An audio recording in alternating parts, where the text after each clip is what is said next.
ദേവികുളങ്ങര ഭഗവതി ക്ഷേത്രത്തിലെ 37ാമത് ദേവി ഭാഗവത നവാഹയജ്ഞത്തിന്റെയും നവരാത്രി ആഘോഷത്തിന്റെയും ഭാഗമായി 8ാം ദിനത്തിൽ വിവിധ ചടങ്ങുകൾ നടന്നു.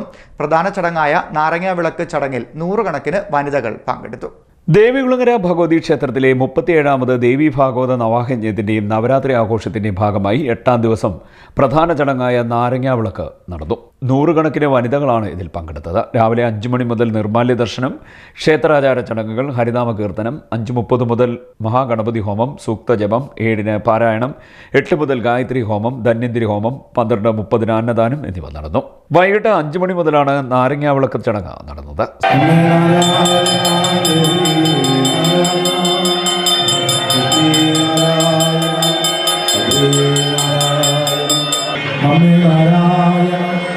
ദേവി നാരായണ അമ്മേ നാരായണ ദേവി നാരായണ അമ്മേ നാരായണ ദേവി നാരായണ ലക്ഷ്മി നാരായണ അമ്മേ നാരായണ ലക്ഷ്മി നാരായണ ബദ്രി നാരായണ നാരായണ പവിത്രാണവരായണി സർവസ്യാവേ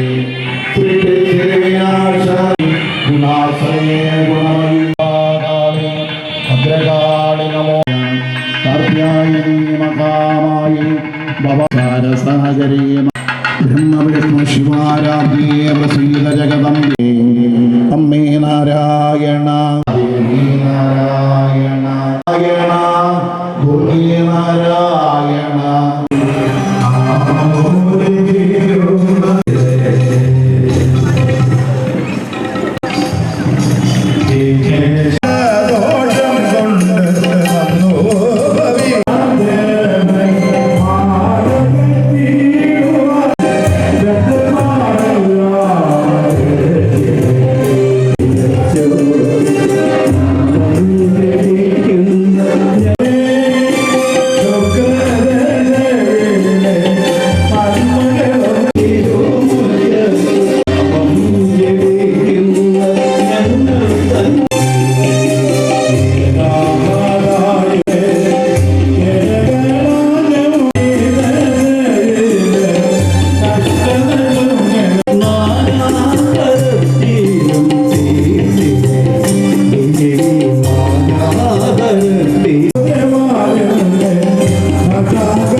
സന്താനങ്ങളുടെ അഭിവൃദ്ധിക്കും കുടുംബശ്രേയസിനും ഉത്തമമായ പൂജയാണ് നാരങ്ങാവിളക്കെന്ന് ക്ഷേത്ര അധികൃതർ പറഞ്ഞു. തുടർന്ന് നിറമാല വിളക്ക്, 7:30 ദീപാരാധന, ഭജന, 8 അത്താഴപൂജ, 8:30 മുതൽ നൃത്തനൃത്യങ്ങൾ എന്നിവ നടന്നു. ക്ഷേത്ര ഭരണസമിതി president S Bindish, secretary BS Jayakumar, vice president Babu, treasurer Prayar Nandakumar തുടങ്ങിയവർ നേതൃത്വം നൽകി. CD Net news, Kayamkulam.